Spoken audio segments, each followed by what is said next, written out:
走。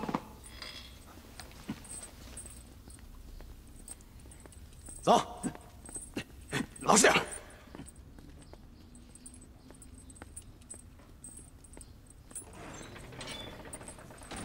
进去吧。我乃堂堂大北书使者，你们竟然如此无礼！我管你是使者还是王爷，就算你们北书的皇帝到了这儿，都得守这儿的规矩。敢不老实，爷爷自有办法整治你。行了，别跟他废话，走。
看他模样如此强硬，是铁了心不会说了。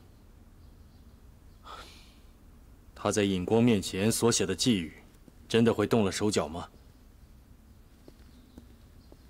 王爷，他身陷绝境，却还如此强硬，必有所倚仗。恐怕他跟尹光。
怎么样？香醇浓郁，如丝如绸，入腹如火，偏又无丝毫辛辣，不愧是宫廷真酿啊！好酒。来来来，师傅您多喝一点。徒儿，来，陪师傅喝2杯。好。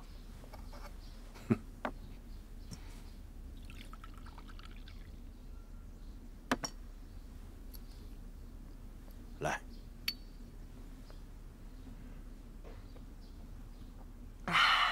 果然是好酒啊！是好酒。来，吃菜。好。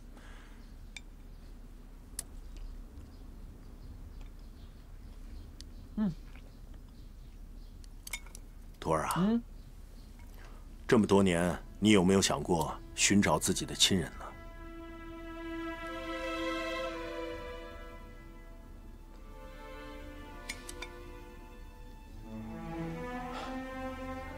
师傅，我记得我小的时候，您教我读书写字。那个时候我就问过你，父母是什么？可是，你那会儿笑着对我说，等我长大以后，慢慢的就会明白。那个时候我还不懂这句话是什么意思。可是，当您失踪了，我一个人流落街头，无依无靠，慢慢的就体会到了师傅您这句话的意思。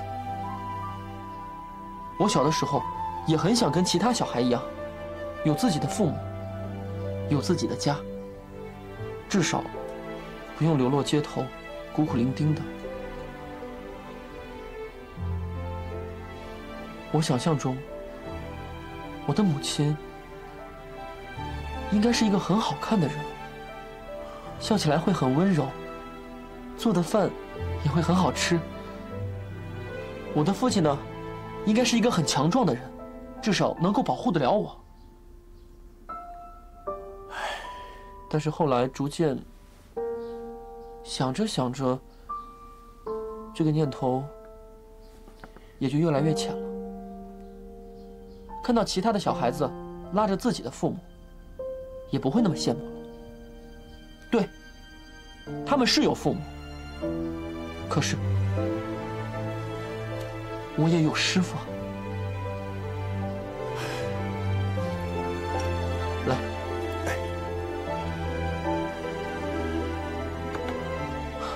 到现在，找父母这个念头就更小了。随着人慢慢长大，懂的事也越来越多了。既然那个时候他们会抛弃我，就说明他们从来没有要认过我。这样的亲人，算什么亲人啊？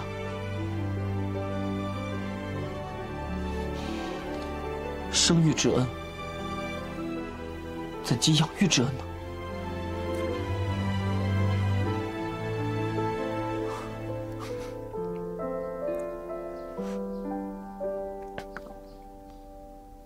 来，吃菜。师傅，我给您夹菜。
是什么？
陛下，寄语已经被我套出来了。你是怎么做到的？就是用了一些江湖上的术法，比如说惑心术，还有幻术什么的。他意志不坚定，就招供了。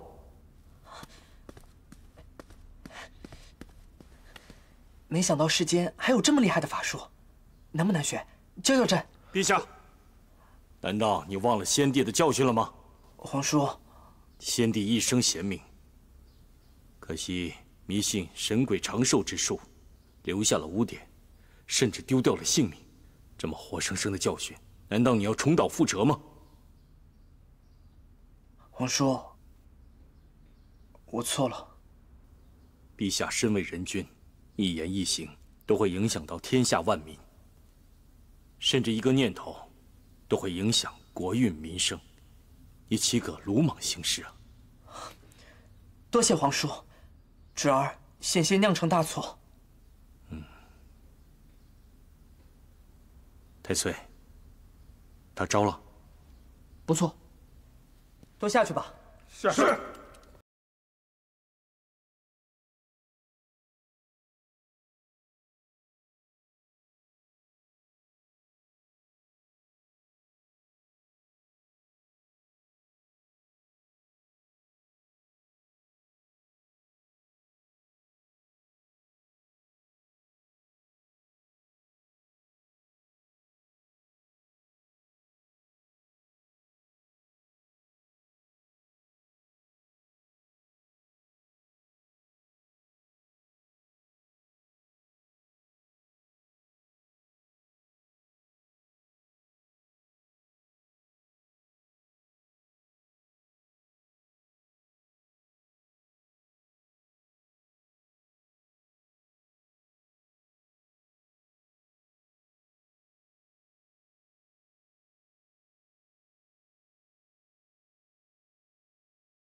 放心吧，皇叔。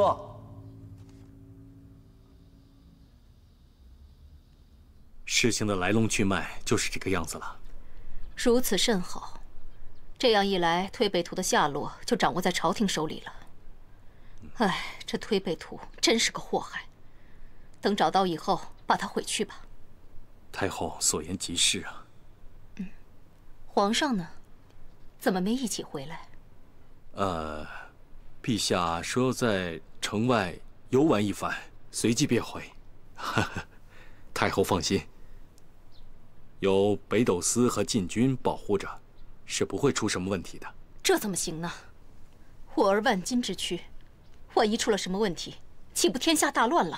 太后，陛下毕竟还是个孩子，从小在这深宫大院里长大，一直没有出去过，想来也是憋坏了。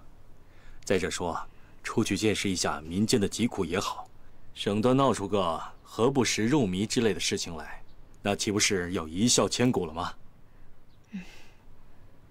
也是，献王说的也有道理。怎么样？这好不好玩啊？是不是特别有意思啊？哎，前面啊还有一条街呢，特别热闹，比这儿还好玩呢。真的啊？哎，太岁，那个是什么呀？那个，糖葫芦啊，好吃吗？哎，你没吃过，我去给你买一串。哎，买3串，买3串。啊，去。老板，我要3串。好。来，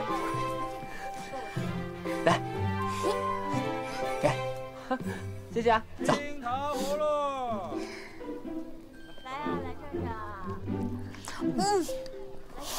吃不吃？真好吃，比宫里的东西好吃多了。好吃吧？这还有好多好吃的呢。还有什么好吃的？陛下，我跟你说，在外边别这么叫我，叫人听见了不合适。你比我大，我就叫你大哥，你就叫我二弟，咱们以后就以兄弟相称，怎么样？也行。那二弟，咱们去勾栏听书去。走。好。奴才见过太后娘娘。免礼。谢太后。小林子，有件事要你去办，请太后吩咐。皇上今日出宫游玩，身边有禁军和北斗司的人保护，安全倒是不用担心。但他毕竟是天子，是一国之君，万一误入歧途，后果不堪设想。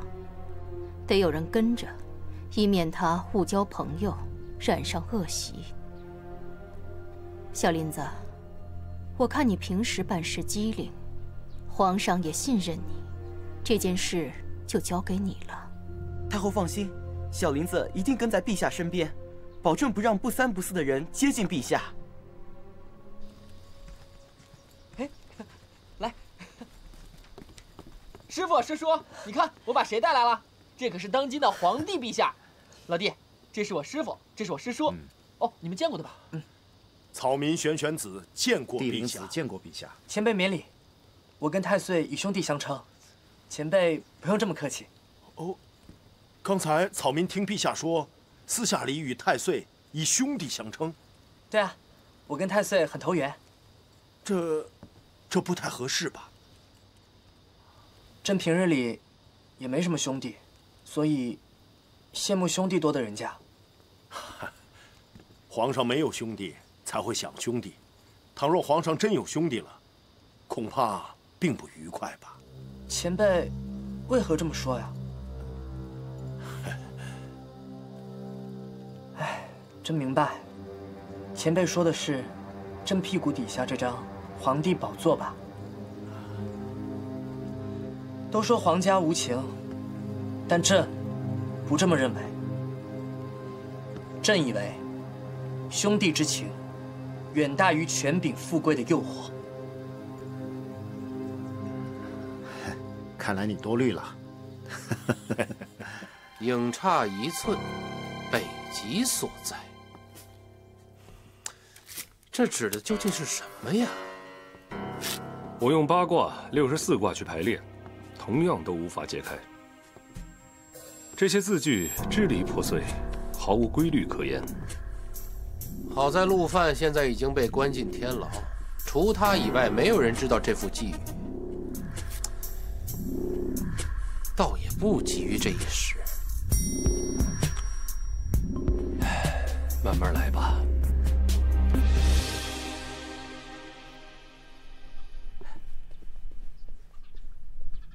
启禀陛下，北书副使以心求见。宣，是。宣北书副使以心觐见。北书以兴，见过宋国皇帝陛下。免礼，新副使，你因何事入宫见朕啊？皇帝陛下，我等奉命来使宋国，是带着诚意而来的。但是到现在，我国使者已经失踪5日，外臣怀疑是被宋国扣押，请皇帝陛下下令释放使者，以免引起更大的误会。朕可听说，你国使者独自外出游玩，莫非至今未归吗？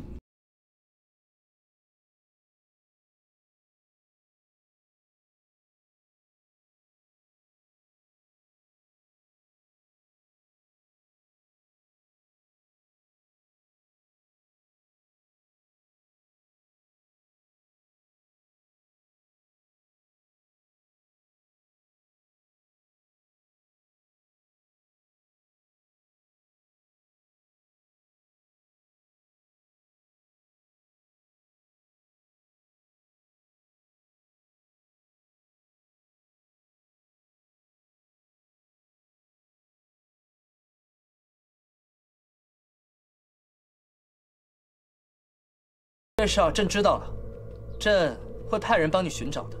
回去等消息吧。谢陛下。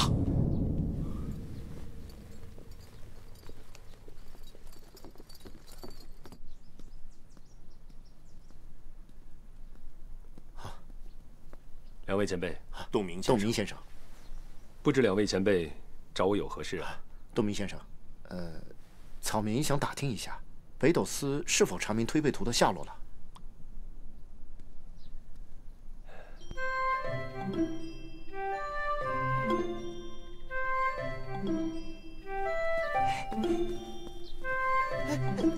陛下，陛下。其实说起来，小皇帝真是可怜，长这么大，居然连纸鸢都没玩过。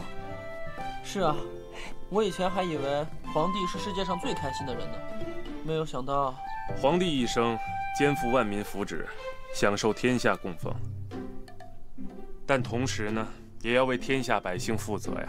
如果每天只知道玩乐，那天下百姓怎么办呢？我说你个死窦成，你要不要这么扫兴啊？每天都是百姓的，难不成小皇帝玩个纸鸢就成昏君了？皇帝今天喜欢玩纸鸢，明天喜欢玩蹴鞠，后天又喜欢看相扑了。长此以往，上行下效，官员们呢，为了升官发财，一定会投其所好。照这样的话，明君也变成昏君了。行吧，算你说的有道理吧。哎，挂住了！谁来把它拿下来啊？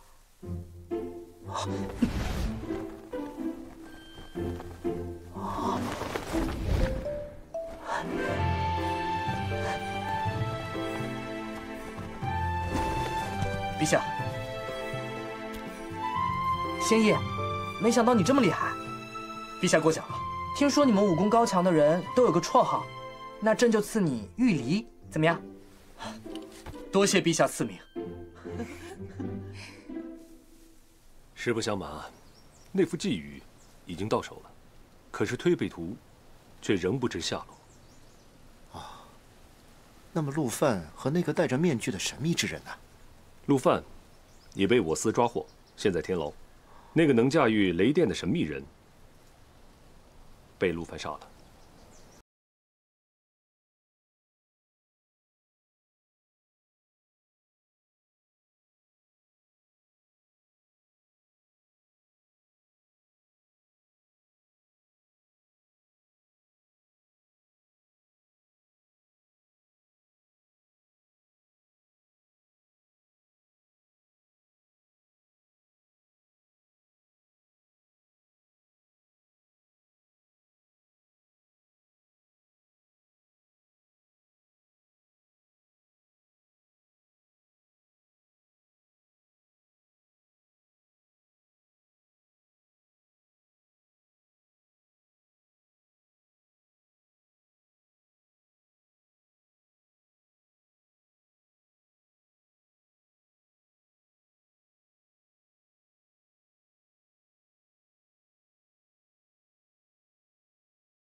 无规律可言。我试了很多方法，都无法解开。想必洞明先生应该清楚，这推背图本就出于我毕由峰师祖之手，其中想必会掺杂一些道家术语。若果真如此，你等又怎会看懂？我看倒不如我和玄元子师兄探究一二，不知你意下如何？此事，本官不能做主，容我向陛下和太后请示，再做决断。这如此也是甚好，那有劳洞明先生了。有劳了。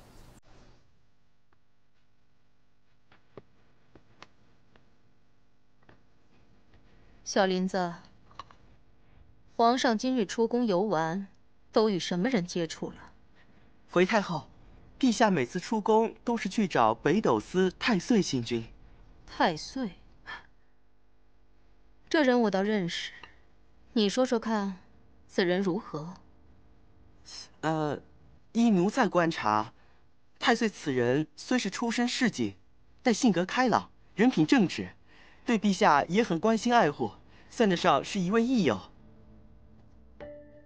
那他们在一起的时候都在做些什么？前几日太岁带陛下去郊外放纸鸢，陛下玩得很开心。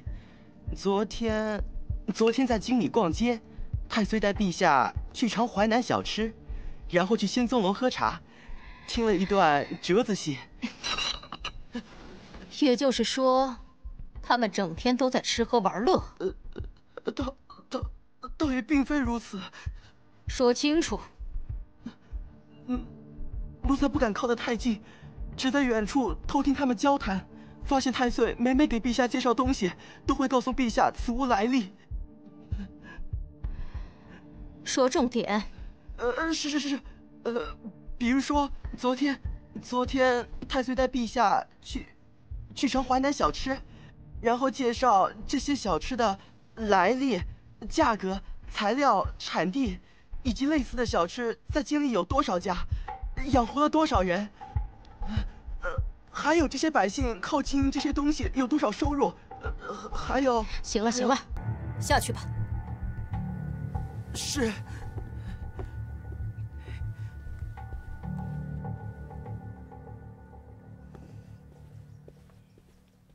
太后驾到！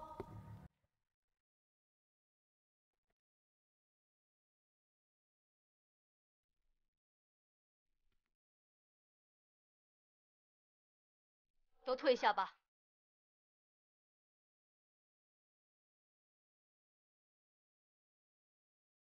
皇上穿成这样，准备去哪儿啊？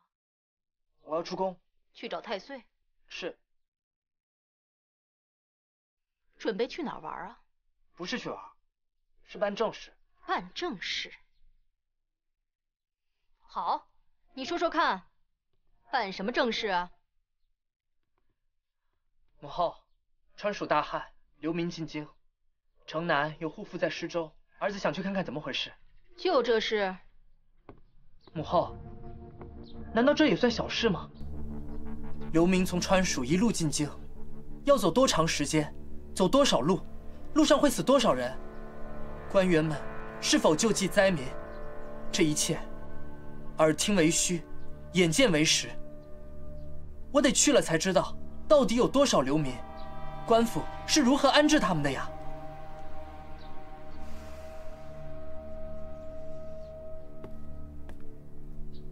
你知道自己是什么身份吗？你是天子，是皇帝，有流民进京。你大可以命户部赈灾钱粮，也可以命工部择地修建棚房以安置流民。这些事你坐镇宫中，一句话就可以解决，何必要亲自出宫？